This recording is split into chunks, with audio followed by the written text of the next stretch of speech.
네, 감사합니다. 우리 삶에는 말보다 행동이 더 큰 울림을 주는 그런 순간들이 있습니다. 부모가 자녀에게 사랑한다라는 것도 귀하죠. 그러나 밤새도록 아픈 아이를 옆에서 지켜보는 그 부모님의 모습, 이것은 말로 사랑한다라는 것보다 그 모습을 지켜보는 사람에게 저 부모님은 자녀를 저렇게 사랑하는구나. 그 사랑의 깊이를 그 행동으로 옆에서 간호하는 모습을 통일 때 우리는 더 깊이 느낄 때가 있습니다. 성도가 하나님께 대하여 하나님, 제가 하나님을 잘 믿습니다. 하나님을 믿습니다. 라고 고백하는 것도 아주 귀하죠. 그러나 이해되지 않는 상황 가운데에서도 하나님의 말씀을 붙들고 한 걸음 한 걸음 내딛는 모습은 그 성도의 고백이 진짜구나, 이런 것을 보여줍니다.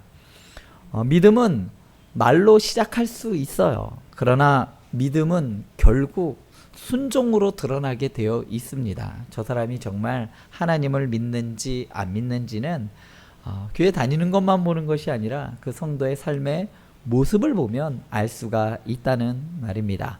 바로 오늘 본문에 등장하는 노아가 그런 사람입니다. 창세기 7장을 읽어보면 아주 독특한 사실이 하나 있습니다. 노아라는 인물 주위를 이렇게 살펴보면요, 6장서부터 7장에 이르기까지 노아가 어떤 말을 했는지 한마디도 나오지 않습니다. 노아가 어떤 말을 했는지 나올까요? 네, 하나님 그렇게 해야겠습니다. 네, 이렇게 하겠습니다라고 아무런 말도 하지 않습니다. 7장에서의 노아는 특별히 하나님 왜 이렇게 해야 되지요? 왜 저렇게 해야 되지요? 라고 항변할 수도 있고 물어볼 수도 있었습니다. 100년 동안이나 배를 짓는다는 것은 이건 말도 안 되는 일이거든요. 그리고 그 안으로 들어가 있는 것도 우리의 생각으로는 도저히 이해되지 않는, 그래서 질문을 할 수도 있겠죠. 그렇지만 하나님께서 말씀하시고 노아는 듣는, 그리고 노아는 그 말씀대로 순종해서 움직이는 이 모습만을 보여줄 뿐입니다. 이것이 오늘 본문이 보여주는 믿음의 사람의 참된 모습이라고 저는 생각합니다. 믿음은 하나님 앞에서 말로가 아니라 하나님 말씀 앞에서 삶이 움직이는 것이 믿음입니다. 오늘 말씀을 네 부분으로 나눠서 한번 살펴보려고 하는데요. 첫 번째 부분은 노아의 침묵과 노아의 충성에 대한 부분입니다. 7장 1절은 이렇게 시작합니다. 여호와께서 노아에게 이르시되 너와 내 온 집은 방주로 들어가라. 이 세대에서 내가 내 앞에 의로움을 내가 보았음이니라. 하나님께서 노아에게 말씀하십니다. 방주로 들어가라. 하나님은 노아에게 방주를 보라고 말씀하지 않으십니다. 그리고 방주를 연구하라 라고 하지도 않고요. 방주가 이게 정말 잘 뜰지 어떨지 합리적으로 이야기를 나눠라, 토론하라 라고 하지 않으십니다. 그냥 하나님의 말씀은 아주 단순합니다. 들어가라. 믿음은 언제나 하나님의 말씀 앞에서 결정을 요구합니다. 방주 앞에 서 있는 것과 방주 안에 들어가는 것은 다릅니다. 복음을 아는 것과 복음 안으로 들어가는 것은 다르다는 뜻이에요. 교회에 앉아 있는 것과 그리스도 안에 거하는 것이 좀 다릅니다. 우리 사랑하는 성도님들은 방주를 바라보고만 있습니까? 아니면 그 방주 안으로 들어가 계십니까? 노아 시대 사람들도 방주를 보았습니다. 그 긴 시간 동안 방주를 산꼭대기에다 지니까 소문이 났겠죠. 왜 그 배를 보러 가지 않았겠습니까? 그들도 방주를 보았습니다. 그런데 그들은 방주 안으로 들어가지 않았습니다. 본문에서 하나님은 노아를 의롭다라고 말합니다. 그러나 이 의로움은 노아가 죄가 없는 상태다라는 것을 말하지 않아요. 히브리서 11장 7절은 노아를 이렇게 설명합니다. 믿음으로 노아는 아직 보이지 않는 일에 경고하심을 받아 경외함으로 방주를 준비하여 그 집을 구원하였으니, 노아의 의로움은 바로 믿음에서 나온 의로움이다라고 히브리서 기자는 말합니다. 그는 아직 보이지 않는 일을 하나님의 말씀 때문에 믿었던 거예요. 하나님이 그렇게 하셨기 때문에. 보이지 않지만 앞으로 어떤 일들이 일어나는지 감히 상상조차 하지 못하지만, 너무나도 날씨는 맑고 홍수조차 비조차 제대로 내리지 않지만 하나님의 말씀을 믿었다는 겁니다. 그리고 그 믿음을 순종으로 보여주었다는 겁니다.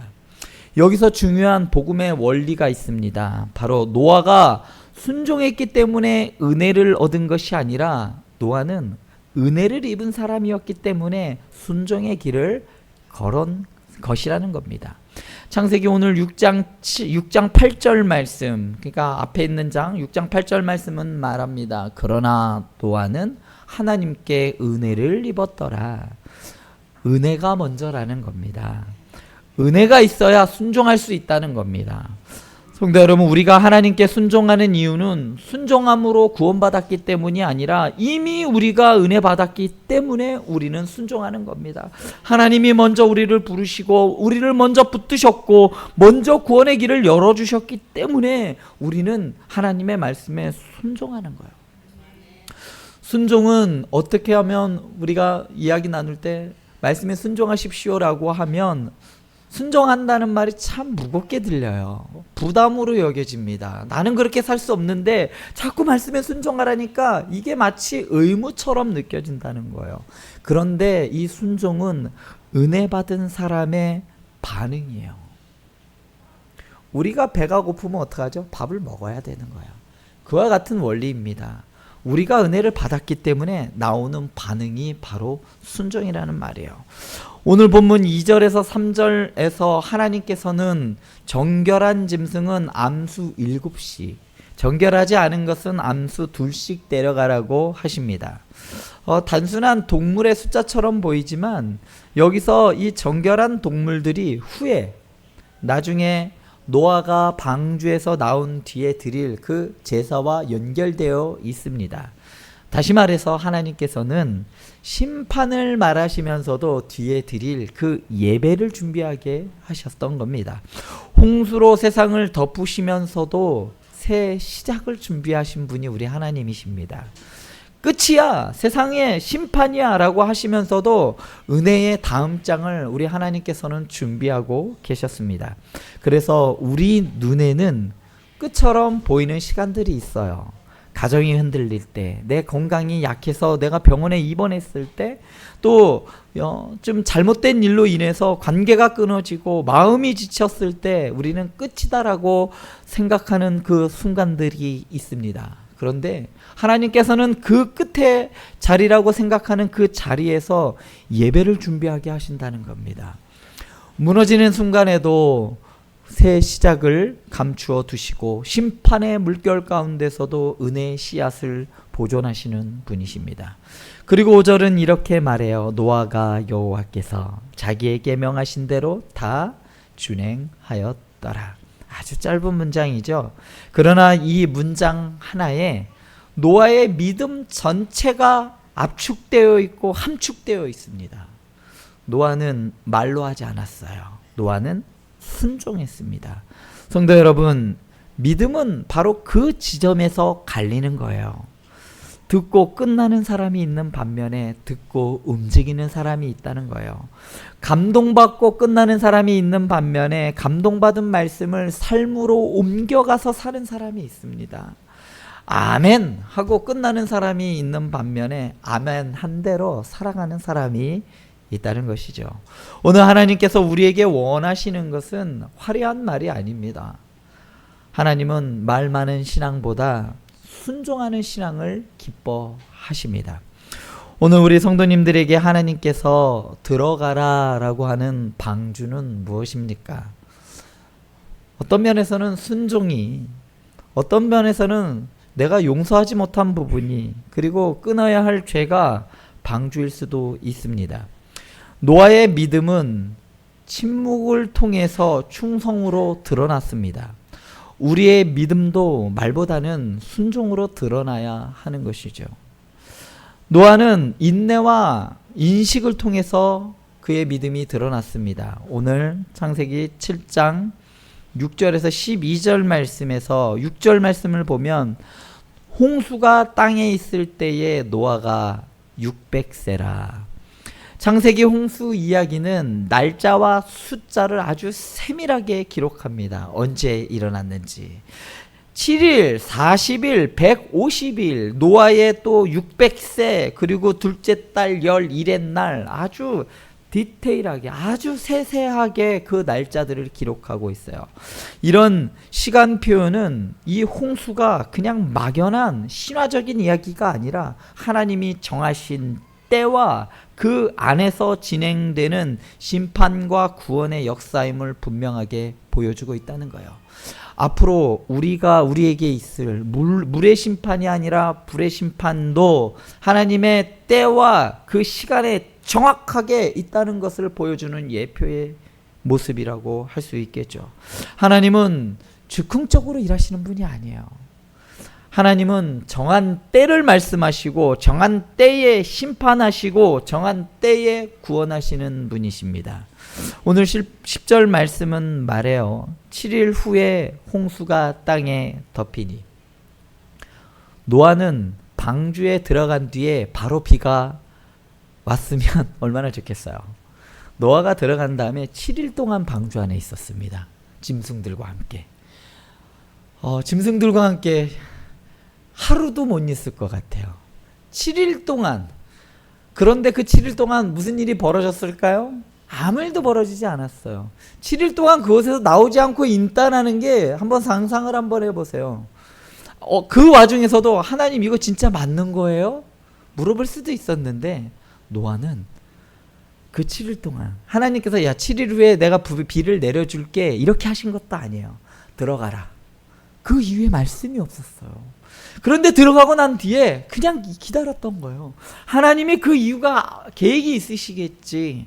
우리는 그 안에서 불평도 할 수 있고 왜 아무 일도 안 일어날까요? 왜 이렇게 나 너무 창피해요. 사람들은 지금 저기서 보고 있잖아요. 쟤 미쳤나 봐. 그럼에도 불구하고 하나님이 말씀하실 때까지 참고 기다렸다. 7일을 기다렸다는 겁니다. 가족도 들어와 있고 짐승도 들어와 있고 비가 바로 내리면 참 좋을 텐데 하루 이틀 사흘 방주 안은 답답했겠죠.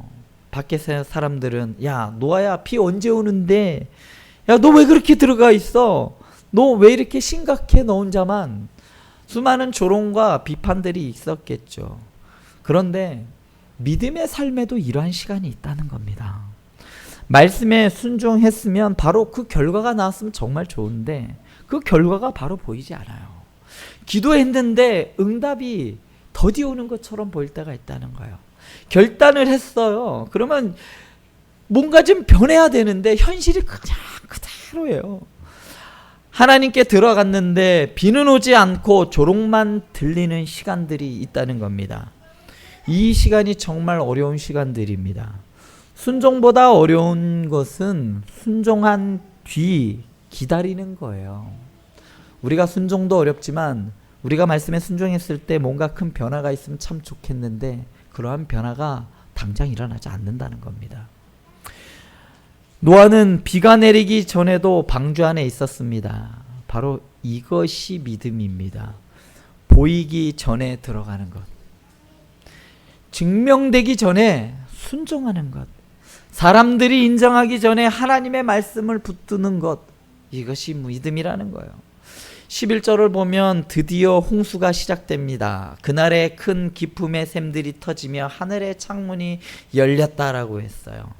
여기서 큰 기품의 샘들과 하늘의 창문이라는 이 표현은 우리가 창세기 1장에서 하나님께서 창조하시기 이전에 그 형태를 말하고 있어요. 깊은 물을 떠올리게 하죠. 이 장면은 단순히 비가 많이 왔다는 뜻이 아닙니다. 창조 때 하나님께서 말씀으로 그 창조들의 질서를 세웠던, 질서 있게 이 모든 것들을 나누셨던 그 물들이 다시 풀려나고 있는 장면들이에요. 다시 말해 홍수는 하나님의 창조 질서의 해체를 말하는 겁니다. 죄로 가득 찬 세상이 다시 혼돈으로 돌아가고 있는 거예요. 하나님께서 창조하시고 난 다음에 보시기에 좋았더라라고 하셨던 그 질서 있고 아름다웠던 세상이 인간의 죄로 말미암아 혼돈과 이제는 다시 파괴로 들어가고 있다는 것을 말하고 있는 겁니다. 성도 여러분, 죄는 단순한 실수가 아닙니다. 죄는 하나님이 세우신 질서를 무너뜨리는 거예요. 죄는 가정을 혼돈으로 만들고 마음을 혼돈으로 만들고 공동체를 혼란하게 만드는 것이 죄예요. 그래서 하나님께서는 죄를 가볍게 여기지 말라고 하시는 겁니다.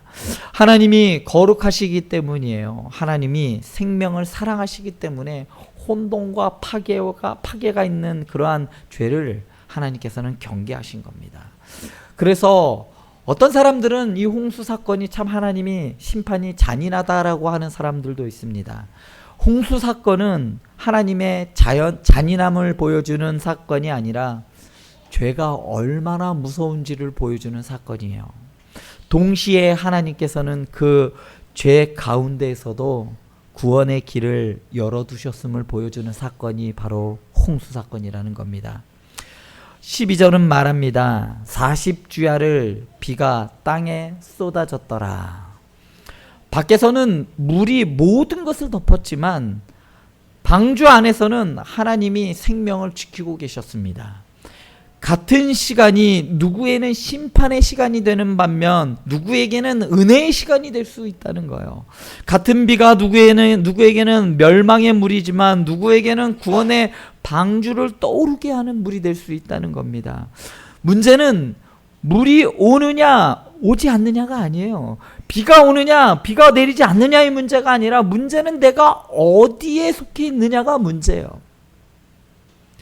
방주 밖의 물은 멸망이지만 방주 안의 물은 방주를 들어 올리는 도구가 되는 겁니다. 성도 여러분, 예수 안에 있으면 고난은 우리를 삼키지 못합니다. 예수 안에 있으면 눈물은 우리를 끝장낼 수가 없어요. 예수 안에 있으면 세상의 물결이 오히려 우리를 하나님께로 더 가까이 들어가게 하는 은혜의 물이 되는 겁니다. 노아가 하나님의 말씀대로 행했듯이 하나님께서도 하나님의 말씀대로 행하셨습니다. 노아는 하나님의 말씀에 신실했고 하나님은 하나님 본인의 말씀에 본인의 약속에 신실하셨습니다. 그러므로 순종한 뒤에 기다림이 길어질 때 낙심하지 마시기 바랍니다. 아직 비가 오지 않아도 하나님은 일하고 계십니다. 아직 응답이 보이지 않아도 하나님은 정하신 때를 향해서 하나님께서는 움직이고 계셔요. 13절은 이렇게 시작합니다. 곧 그날에 노아와 그의 아들 셈, 함, 야벳과 노아의 아내와 세 며느리가 다 방주로 들어갔고, 여기서 중요한 것은 곧 그날에 라는 말입니다. 이 말은 결단의 순간을 보여줘요. 이제 더 이상 밖에 머무를 수가 없는 겁니다. 이제 더 이상 방주 주변을 맴돌면 안 되는 겁니다. 곧 그날에는 방주 안에 들어가야 하는 겁니다. 믿음은 언젠가 그날을 맞이하게 되어 있습니다. 머뭇거리던 마음이 결단을 해야 하는 날이 와요. 알고만 있던 그 보고만으로 들어가야 하는 날이 옵니다. 미루었던 순종을 실제로 시작해야 하는 날이 옵니다. 그날 들어가야 하는 겁니다. 그날 움직여야 되고 행해야 되는 겁니다. 노아와 그의 가족들은 방주 안으로 들어갔습니다. 동물들도 들어갔어요. 15절은 말합니다. 무릇 생명의 기운이 있는 모든 육체가 둘씩 노아에게 나와 방주로 들어갔으니, 하나님께서 생명을 질서 있게 모으시고 있어요. 하나님이 보존하십니다. 하나님께서 새 시작을 준비하셨어요. 14절에 반복되는 그 종류대로라는 이 표현은 창세기 1장의 창조 기사를 떠올리게 만듭니다. 하나님께서는 그 심판 가운데에서도 창조의 질서를 완전히 버리지 않으셨다는 겁니다. 하나님께서는 생명의 씨앗을 남겨두셨어요. 하나님께서는 무너뜨리기만 하시는 분이 아니에요. 하나님께서는 다시 세우시는 분입니다. 심판 중에서도 긍휼을 베풀어 주셔서 구원의 그 길을 열어두시는 분이 우리 하나님이시잖아요. 그러므로 우리의 삶에도 소망이 있습니다. 내 가정이 다 끝난 것처럼 보이지만 하나님께서는 하나 남은 그 믿음의 씨앗을 붙들고 계십니다. 또한 내 신앙이 다 식은 것처럼 보이지만 하나님께서는 그 불씨를 꺼뜨리지 아니하십니다. 마치 내 삶에 홍수가 온 것 같아서 다 잠긴 것 같아도 하나님께서는 방주를 통해서 새 시작을 준비하고 계시는다는 거예요. 그리고 오늘 16절은 오늘 창세기 7장의 아주 절정의 말씀입니다. 여호와께서 그를 들여보내고 문을 닫으시니라. 노아가 문을 닫은 것이 아닙니다. 노아의 가족이 문을 닫은 것이 아니라 바로 하나님이 닫으셨다는 거예요.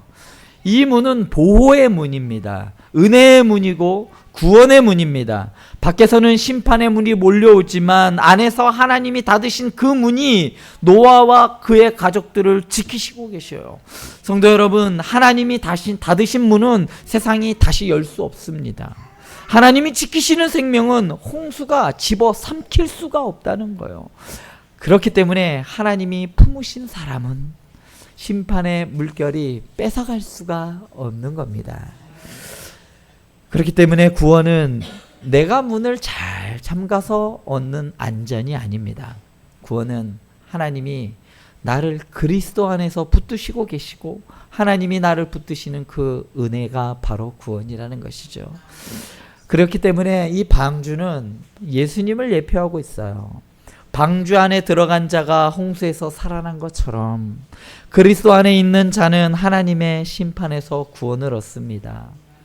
방주를 멀리서 보면 구원받는 것이 아니에요. 방주를 봤다고 구원받는 것이 아닙니다. 예수님을 그냥 보고 있다고 구원받는 것이 아니란 말이에요. 방주 안으로 들어가야 하는 겁니다. 마찬가지로 예수님을 좋은 분으로 인정하는 것만으로는 충분하지 않습니다. 예수님에 대해 많이 알고 있는 것만으로도 충분하지 않다는 거예요. 예수님을 우리 기독교의 상징으로 존중하는 것만으로는 충분하지 않습니다. 그 안으로 들어가야 합니다. 그리스도를 나의 구주로 믿어야 하는 것이고 그분의 십자가와 피를 나의 피난처로 삼아야만 구원을 받는다라는 겁니다. 예수님께서는 오늘도 우리를 부르고 계십니다. 내게로 오라. 내 안에 거하라. 수고하고 짐진 자들아 다 내게로 오라. 주님께서는 우리의 인생의 방주입니다. 그리고 우리 인생의 피난처시고 또한 주님께서는 우리 심판을 지나 생명으로 들어가게 하는 유일한 길이 바로 우리 주님이십니다. 성도 여러분들은 지금 어디에 계십니까? 예수 그리스도 안에 계십니까? 예수님을 알고만 계십니까? 아니면 예수님께 내 자신을 맡기고 계십니까? 교회 안에 계십니까? 아니면 그리스도 안에 계십니까? 우리는 교회 생활에 익숙해질 수 있습니다. 직분에도 익숙해질 수 있고 예배 순서에도 익숙해질 수도 있어요. 그러나 그 익숙해졌다는 것이 믿음은 아니라는 이야기예요. 오늘 다시 내가 그리스도 안에 있는지 점검해 보아야 돼요. 다시 십자가의 은혜 안으로 들어가야 합니다. 다시 말씀 앞에 순종하는 그 순종의 자리로 나아가야 하는 겁니다. 이것은 어느 누구에게도 예외가 없어요. 오래 믿은 사람이나 지금 믿은 사람이나 이제 시작한 사람이나 어느 누구도 다 똑같이 그리스도 안에 있어야만 구원을 받을 수 있는 겁니다. 17절부터 본문은 방주 밖의 상황을 보여주고 있어요. 17절에 보면 홍수가 땅에 40일 동안 계속된지라 물이 많아져 방주가 땅에서 떠올랐다라고 합니다. 물이 많아집니다. 방주가 떠올라요. 물이 더욱더 많아집니다. 이젠 방주가 물 위에 떠다닙니다. 18절에서 19절을 보면 물이 더 많아졌다. 물이 땅에서 더욱 넘쳤다. 천하의 높은 산이 다 잠겼다라고 반복해서 말합니다. 홍수가 얼마만큼 압도적이었는지, 모든 지면에 있는 것들을 다 쓸어 삼켜버리고 이것이 얼마나 가공한 위력을 가지고 있었고 어떤 누구도 피할 수 없는 것이라는 것을 보여주고 있습니다.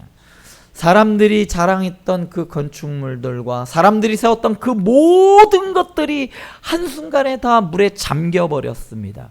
심지어는 높은 산도 잠겼어요. 강한 자도 문명도 성과와 업적도 다 사라졌어요.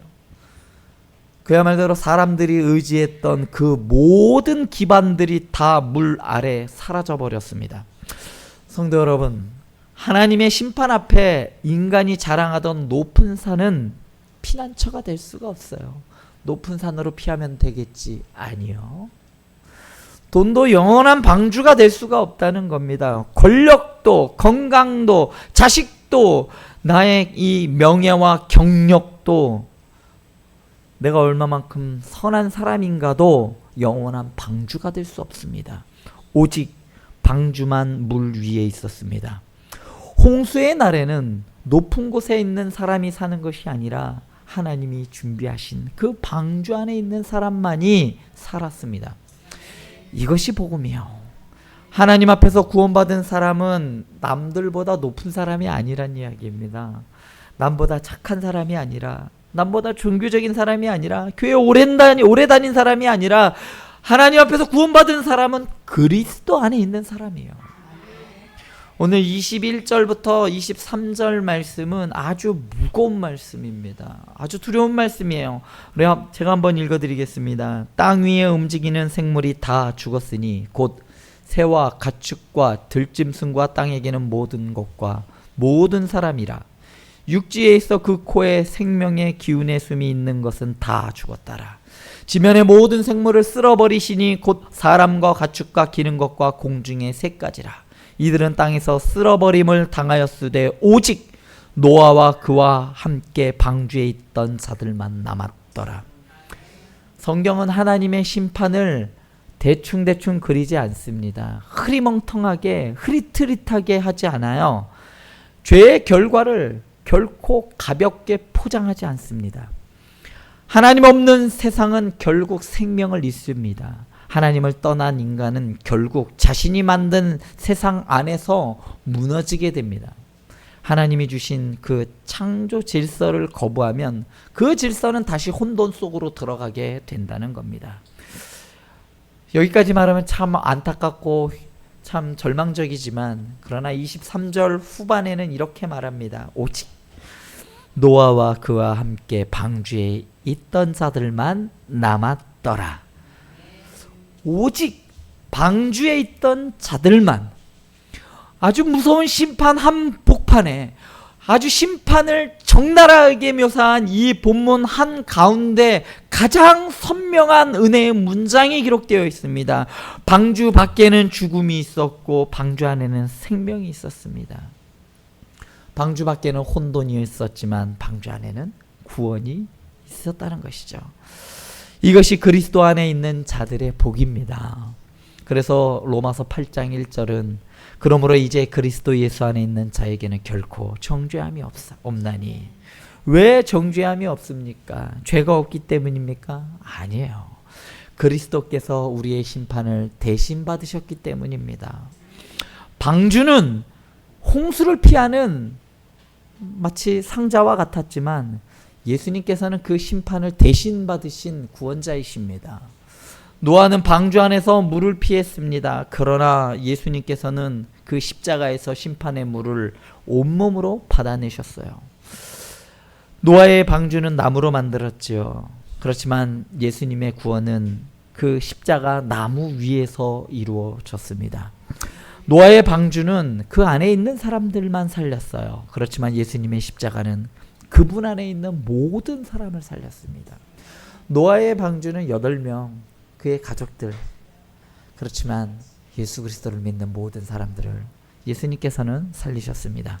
그러므로 우리의 소망은 내가 얼만큼 잘 믿느냐, 내 믿음의 크기에 있지 않아요.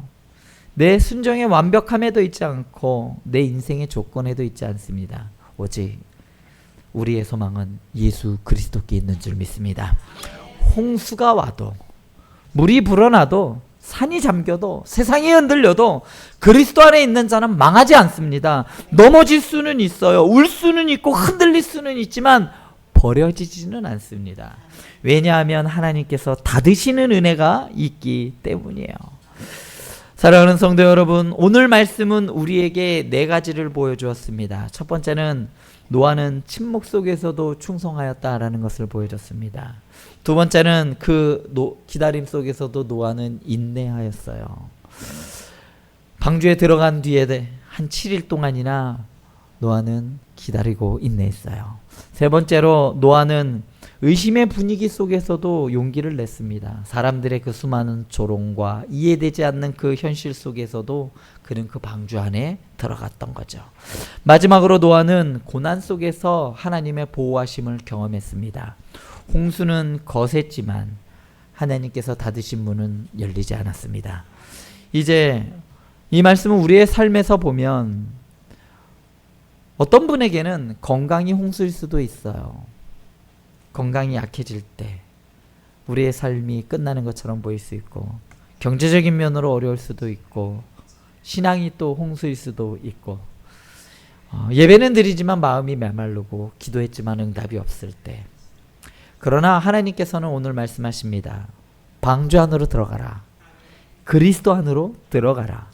말씀 안으로, 은혜 안으로, 순종의 자리로 들어가라고 말씀하십니다. 방주는 밖에서 보면 답답합니다. 그러나 홍수가 오면 오직 방주만 안전해요. 순종은 처음에는 손해보는 것처럼 보여요. 그러나 시간이 지나면 순종이 생명의 길이었음을 알게 되는 겁니다. 예배는 바쁜 삶 속에서 부담처럼 느껴질 수가 있어요. 그러나 영혼의 홍수가 밀려올 때 예배는 우리를 떠받치는 방주가 되는 겁니다. 기도는 당장 현실을 바꿀 수 없는 것처럼 보여요. 그러나 기도는 우리를 하나님 안에, 그리스도 안에 머물게 하는 방주입니다. 말씀은 세상 기준으로는 흐리고 비효율적으로 보입니다. 아유, 그렇게는 안 돼요. 아유, 그렇게 살면 큰일 나요. 목사님이 모르셔서 그래요. 말씀대로 살면요, 안 돼요. 어떤 거는 그렇지만 어떤 건 안 될 때도 있어요. 라고 합니다. 그러나 말씀은 홍수의 시대에 우리를 살리는 방주인 줄 믿습니다. 그러므로 오늘 결단하시기 바랍니다. 말만 하는 신앙에서 순종하는 신앙으로 나아가길 바랍니다. 방주를 바라보는 신앙에서 방주 안으로 들어가는 신앙으로 가시기 바랍니다. 예수님을 아는 것에서 예수님께 나를 맡기는 신앙으로 나아가시기 바랍니다. 노아는 침묵했습니다. 6장 7장 걸쳐 아무런 이야기도 하지 않아요. 방주를 치울 동안에도, 비를 내리는 순간에도 아무런 이야기도 하지 않아요. 그러나 그 침묵은 무기력해서가 아닙니다. 그 침묵은 믿음에 집중하기 위해서, 하나님의 말씀에 집중하기 위한 그 순종의 언어가 침묵이었던 겁니다. 세상은 말이 많아요. 비난도 많고 조롱도 많고 불안도 많고 뭘 그렇게 설명하는 것도 많습니다. 그러나 하나님의 사람은 말씀 앞에서 조용히 움직이는 겁니다. 행동으로 움직이는 거예요. 오늘 우리가 그렇게 살아가기를 원합니다. 가정에서 말보다 순종으로 믿음을 보여주고, 교회에서, 일터에서, 유혹 앞에서 말보다 거룩한 결단을 믿음으로 보여주시기 바랍니다. 무엇보다 그리스도 안에 거하시는 우리 성도님들 되기 바랍니다. 주님이 우리의 방주요, 피난처요, 우리의 구원이십니다. 그러므로 예수 그리스도 안에 있는 우리는 소망이 있습니다. 성도 여러분, 홍수가 와도 방주 안에 있으면 괜찮아요. 안전합니다. 심판이 와도, 세상이 아무리 흔들려도 예수 안에 있으면 삽니다. 오늘 주님께서 우리 성도님들을 불러요. 내게로 오라. 내가 너를 지키겠다. 노아가 하나님의 말씀을 따라 방주에 들어갔듯이 오늘 우리도 예수 그리스도 안으로 더 깊이 들어가는 하루가 됐으면 좋겠습니다. 그리고 각자의 삶의 자리에서 말이 아니라 순종으로 두려움이 아니라 믿음으로, 침묵 속에서도 행함으로 하나님께 응답하는 성도가 되길 바랍니다. 그리고 순종의 방주는 말로 지어지지 않아요.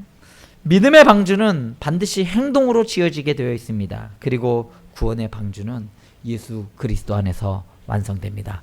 그 안에서 평안함과 안전함과 기쁨을 누리는 우리 성도님들 되기 바랍니다.